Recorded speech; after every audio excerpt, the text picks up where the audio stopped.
अस्सलाम वालेकुम जी नाज़रीन, उम्मीद है कि आप सब खैरियत से होंगे। मैं हूं इंजीनियर मोहम्मद यूसुफ और आप सब देख रहे हैं माइनिंग इनसाइट यूट्यूब चैनल। तो हम डिस्कस कर रहे हैं मिनरल एक्ट को या माइनिंग लॉ को, और ये इस सिलसिले की हमारी ये दूसरी वीडियो है, सीरियल नंबर 2 है। सीरियल नंबर 1 में हमने डिस्कस किया था मीफा यानी mineral investment and facilitation authority, और इस सेक्शन में हम डिस्कस करेंगे एमटीसी यानी मिनरल टाइटल कमेटी, और जानेंगे कि इस कमेटी के टोटल कितने मेंबर्स हैं, कौन कौन से मेंबर्स हैं, उसकी मीटिंग कब कब होती है और उसका कोरम कितना होना चाहिए, और उस कमेटी की पावर्स या अथॉरिटीज़ क्या हैं।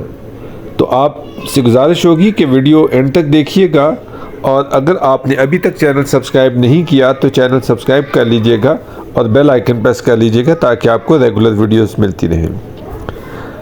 तो नाज़रीन, हम बात कर रहे हैं खैबर पख्तूनख्वा के माइनिंग एक्ट 2017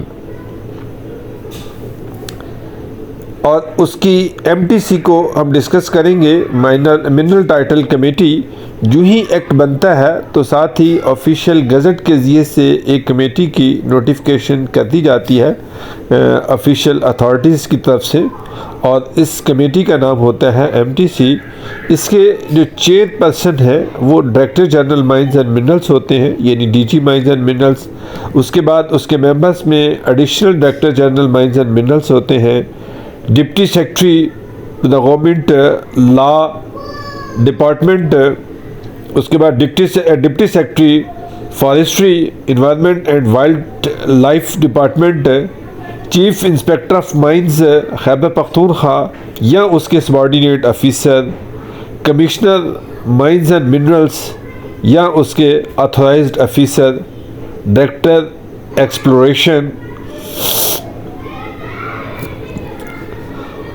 और ये तमाम उसके मेंबर्स होते हैं। और एक मेंबर डायरेक्टर लाइसेंसिंग होते हैं जो कि मेंबर भी होते हैं और उस कमेटी के सेक्रेटरी भी हैं।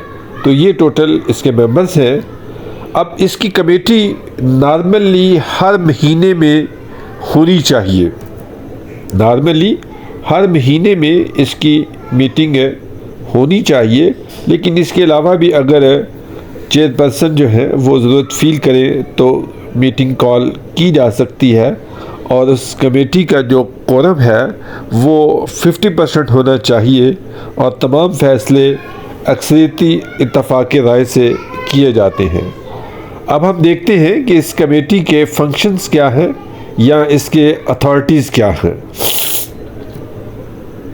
तो जितनी भी लीज़ें होती हैं, जो ग्रांट होती है या कन्वर्ट होती है, असाइन होती है, अमेंड होती है, सरेंडर होती है या कैंसिल होती है या रिन्यूअल होती है, ये तमाम के तमाम जो लीज़ें हैं वो मिनरल टाइटल कमेटी देखती है। ये सबसे पहला इसका फंक्शन है या इसकी अथॉरिटी है कि तमाम लीज़ों को grant, convert, assign, amend, surrender, cancel या रिन्यूअल इस कमेटी के ज़रिए से होते हैं। उसके बाद ये लाइसेंसिंग अथॉरिटी का प्रोसीजर ले डाउन करती है, प्रोसीजर बनाती है कि माइनिंग लीज़ देने के प्रोसीजर क्या होगा, और इवन उसकी फ़ीसें क्या होगी उसको भी चेंज कर सकती है।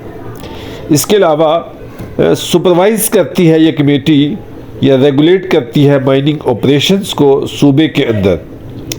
फिर जो माइनिंग रूल्स हैं, लॉज हैं, उनको ओवरसी करती है और उनको इन्फोर्समेंट करती है। माइनिंग एक्टिविटी को एक्सरसाइज करती है, सुपरवाइज करती है। उसके अलावा जो एनुअल रेट्स हैं या फ़ी है, एप्लीकेशन फ़ी है, उसको रिव्यू भी करती है और रिवाइज भी कर सकती है।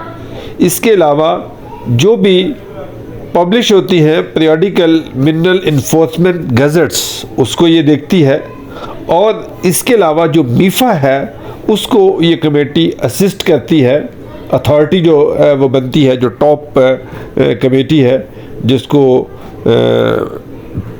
Minister of mines and minerals chair करते हैं, mineral investment and facilitation authority MIFA, उसको भी ये कमेटी असिस्ट करती है।